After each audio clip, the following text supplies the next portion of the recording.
दिल्ली विधानसभा चुनाव को लेकर प्रधानमंत्री नरेंद्र मोदी ने कमान संभाल ली और पिछले दिनों 45 मिनट का भाषण दिया और इस बीच वो अरविंद केजरीवाल को, आम आदमी पार्टी को खूब कोसते नजर आए, वार पलटवार किया।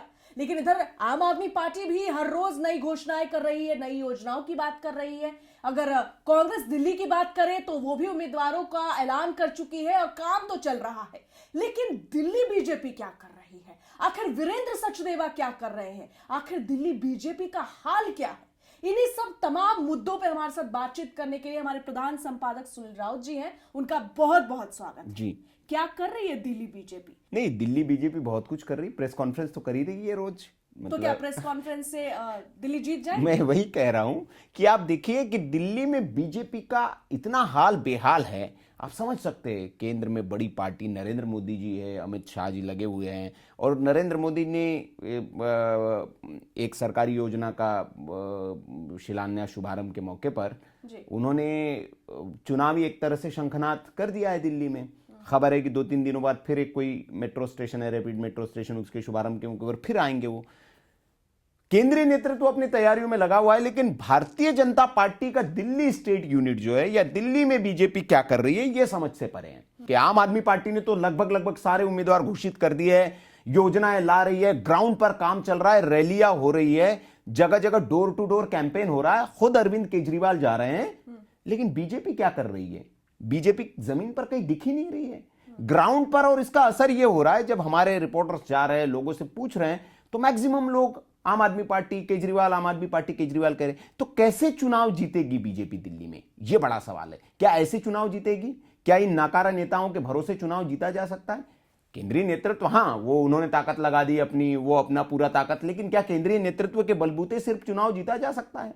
दिल्ली के जो नेता है वो क्या कर रही है, बड़ा प्रश्न है। क्या सिर्फ प्रेस कॉन्फ्रेंस करके चुनाव जीते? बैठकें भी चल रही है, बीजेपी स्टेट की जो खबरें आ रही हैं उसमें बैठकें चल रही है, नहीं, सारा खेल नैरेटिव का होता है रंजना। आप नैरेटिव में बहुत पिछड़ चुके हैं। आप बैठक करके ये तक तय नहीं कर पा रहे, तो इसका मतलब आम आदमी पार्टी के जो आरोप है सही है कि आपको उम्मीदवार नहीं मिल रहे चुनाव लड़ने के लिए। तो इस ऊहापोह में बीजेपी जो है, इसलिए बीजेपी का हाल बेहाल है। और अरविंद केजरीवाल एज लेते हुए इसलिए दिख रहे हैं क्योंकि उन्होंने महिला सम्मान योजना की घोषणा कर दी, उन्होंने ऑटो वालों के लिए योजना घोषणा कर दी, उन्होंने अंबेडकर स्कॉलरशिप दलितों के लिए एक योजना का ऐलान कर दिया, तीर्थ पुजारियों का ऐलान कर, पुजारी के लिए, पुजारी और ग्रंथियों के लिए सैलरी का ऐलान कर दिया। क्या करेंगे आप? लेकिन बीजेपी स्टेट को लेकर खबर है सर कि जो अरविंद केजरीवाल के असल वोटर्स हैं, हाँ। जो मुफ्त बिजली, मुफ्त पानी और तमाम जो बड़े योजनाएं हैं उसका काट निकालने के लिए इतना वक्त ले रही है। इसी वजह से ये वक्त लग रहा है। जो खबरें आ रही हैं कि रोज मंथन मनन इसीलिए चल रहा है कि हम केजरीवाल के वोटर्स को कैसे साधे, क्योंकि 3 बार बीजेपी ने पूरी पुरजोर कोशिश कर ली है। मतलब लेकिन आप ये इस पे और इशारा है आपका रंजना कि जो केजरीवाल का कोर वोटर है और जो हितग्राही जिसको कहते हैं, जैसे केंद्र में अगर चले तो नरेंद्र मोदी ने एक हितग्राहियों का वोट बैंक बनाया है कि उनको राशन फ्री देकर, उनको इलाज की सुविधाएं देकर, और जो नरेंद्र मोदी ने केंद्र में अपना एक हितग्राही वर्ग तैयार किया है, वो वर्ग उनको आवाज देकर, तो वो हितग्राही वर्ग नरेंद्र मोदी का पक्का वोट बैंक है। वैसे दिल्ली में भी केजरीवाल का पक्का वोट बैंक है, क्योंकि केजरीवाल ने बिजली फ्री दी, पानी फ्री दिया, मोहल्ला क्लिनिक में इलाज गरीबों का हुआ, तो वो हितग्राही वर्ग भारतीय आम आदमी पार्टी का भी दिल्ली में तैयार है। अब आप कह रहे हैं कि उसका क्या काट करेंगे? खबर है कि एक घोषणा पत्र बीजेपी ला सकती है और भाई केजरीवाल जी 2100 रुपए देंगे, हम 3000 रुपए देंगे। ये अंदर की खबर है कि 3000 रुपए का ऐलान भारतीय जनता पार्टी कर सकती है। बिजली भाई वो 200 यूनिट फ्री देते हैं, हम 300 यूनिट फ्री देंगे आपको, 100 यूनिट ज्यादा देंगे। पानी वो इतना फ्री देते हैं, हम पानी थोड़ा ज्यादा फ्री दे देंगे। लेकिन सवाल यहां यह है कि same strategy Congress party Narendra Modi के खिलाफ केंद्र में अपना चुकी है।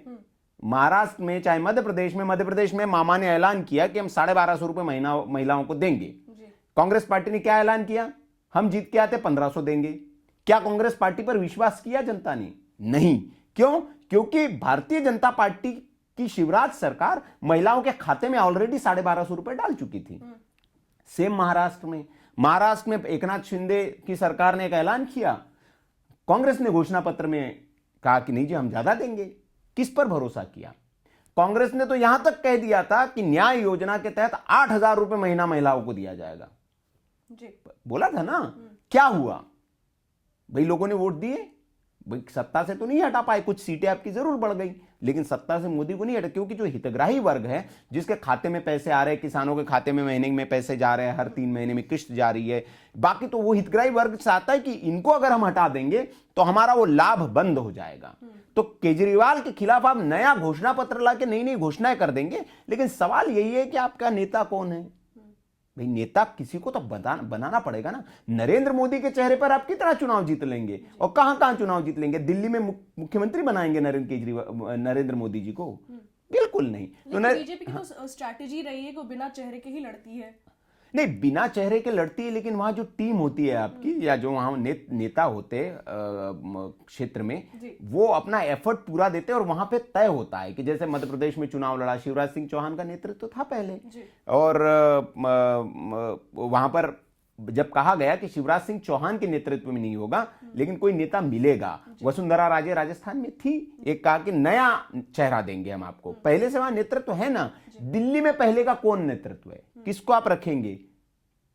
कौन है जिसके चेहरे पर आपकी केजरीवाल के काट में खड़ा करेंगे जिसको? अभी सुगबुगाहट हो रही थी जब तक वो खबरें नहीं आई कि प्रवेश वर्मा महिलाओं को पैसे बांट रहे, उससे पहले प्रवेश वर्मा के नाम का भी जिक्र हो रहा था कि बीजेपी उनके चेहरे पर दिल्ली बीजेपी को खेलेगी। इसी मैदान में प्रवेश वर्मा को सीएम का चेहरा भी कहीं ना कहीं माना जा रहा था, एक सुगबुगाहट थी। हालांकि उस खबर के बाद से प्रवेश वर्मा का नाम थोड़ा दबता नजर आ रहा है। नहीं, प्रवेश वर्मा को देखिए, मैं फिर एक पत्रकार होने के नाते, भारतीय जनता पार्टी में बहुत चाणक्य लोग बैठे हुए हैं, बहुत वहाँ पर अच्छे रणनीतिकार बैठे हुए, वो अच्छी रणनीति बनाते होंगे, लेकिन पत्रकार होने के नाते, एक राजनीति का विद्यार्थी होने के नाते, मैं तो ये समझता हूँ कि किसी बड़े नेता के बरक्स आप जब तक अपना नेता खड़ा नहीं करेंगे, बनाएंगे नहीं।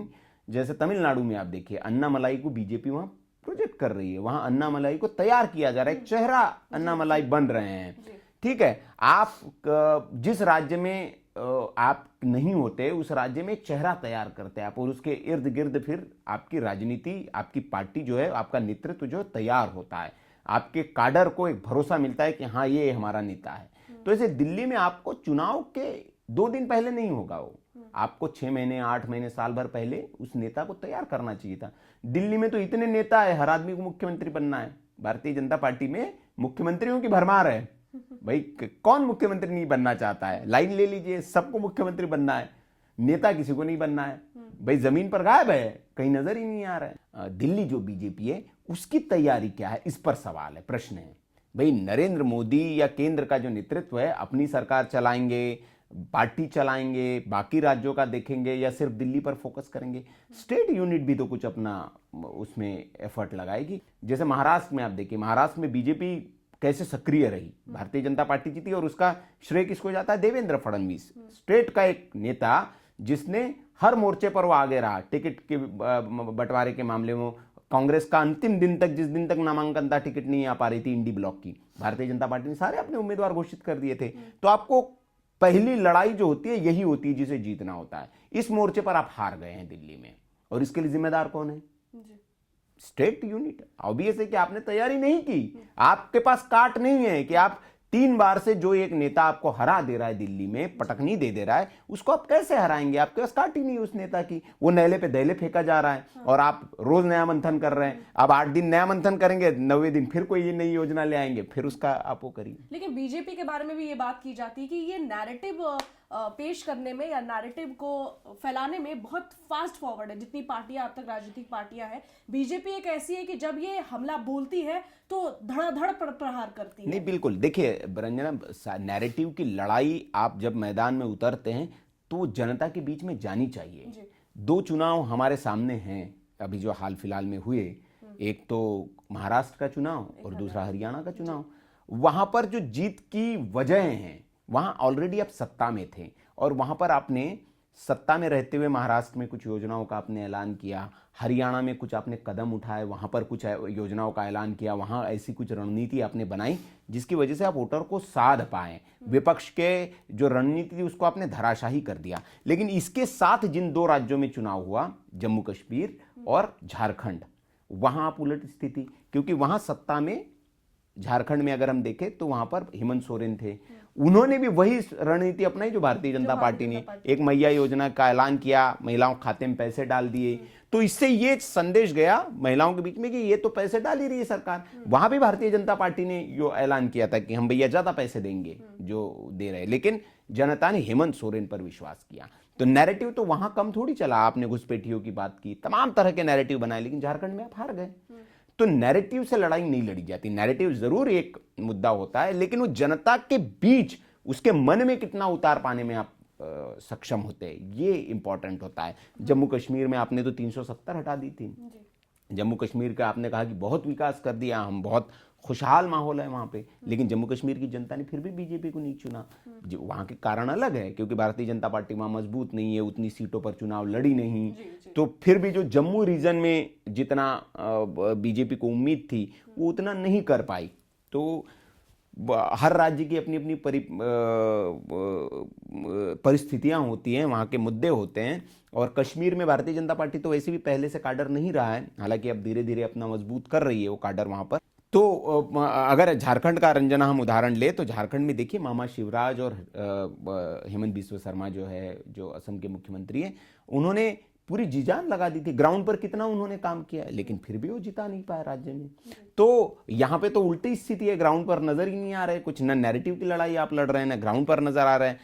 आपका अपोनेंट जो है वो आप पर भारी दिख रहा है, वो ग्राउंड पे भी है, घर घर जाकर वो लोगों को कार्ड बांट रहा है, आपके योजनाओं के बारे में जानकारी दे रहा है, उसका काडर उतर कर जमीन पर महिला सम्मान योजना के बारे में जगह जगह कैंप्स लग रहे हैं, और Bharatiya Janata party press conference कर रही है। मतलब आम आदमी पार्टी सक्रिय है और बीजेपी स्टेट बिल्कुल मौन स्थिति में है।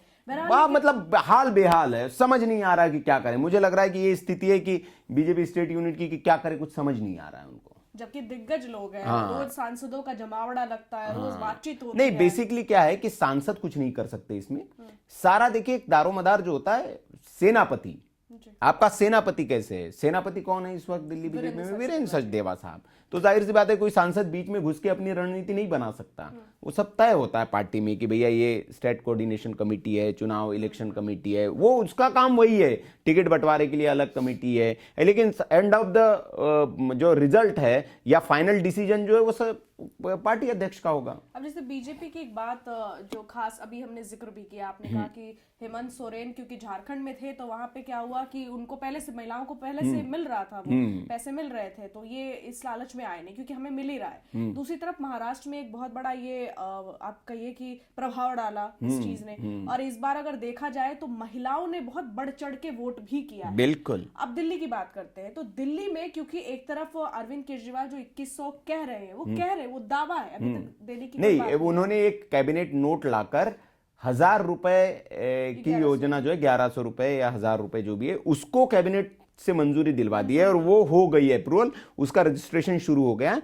और चूंकि अभी वो कह रहे हैं कि इतना जल्दी कम वक्त है, हमने रजिस्ट्रेशन ले लिया है, और ये जो एरियर है ये चुनाव जीतने के बाद आपको मिलेगा। हाँ, वो तो 2100 करेंगे हम, लेकिन ये जितना अभी हमने बोला है इतना तो हम आपको देंगे ही, इसकी तो अप्रूवल हो चुका है, मंजूरी हमने दे दी है, ये वो कह रहे हैं। इसकी हालांकि जांच के आदेश दिए एलजी साहब ने योजना के, तो मतलब अभी इस पे संकट है आम आदमी पार्टी की जो घोषणा है। लेकिन वही मैं कह रही थी, वापस लौटती हूँ कि जो बीजेपी है वो महिलाओं को लेकर, ये जनता जानती है कि महिलाओं को ये देंगे ही देंगे, क्योंकि वो 3000 कह रहे हैं, तो आपको नहीं लगता कि महिला जो वोटर्स हैं वो इस चीज को सीरियसली लेंगी और बीजेपी पे भरोसा जताएंगी, क्योंकि बीजेपी इस जो मेन मुद्दा है इस पर काफी प्रभावशाली तरीके से आगे आई है और देती भी है, तो भरोसा कर पाएंगी महिला? नहीं, मैं क्या कह रहा हूँ रंजना, मैं उसके हम डिनाई नहीं कर रहे कि महाराष्ट्र, मध्य प्रदेश, बीजेपी ने झारखंड में भी किया था वादा, ज्यादा पैसे देंगे, वहां नहीं किया, ठीक है।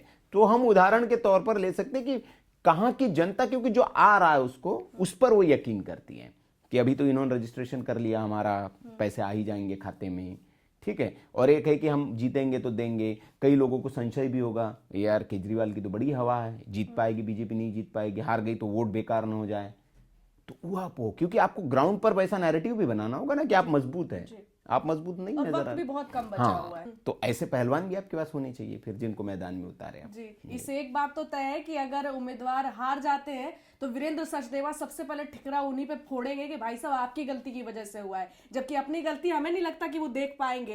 अगर देखते तो आप तक उम्मीदवारों की घोषणा तो कम से कम कर ही देते। चलिए, इस वीडियो में इतना ही, लेकिन आप इस पर क्या कहेंगे कमेंट में अपनी राय जरूर दें। और सर का बहुत बहुत धन्यवाद और आप सभी का भी धन्यवाद। नमस्कार।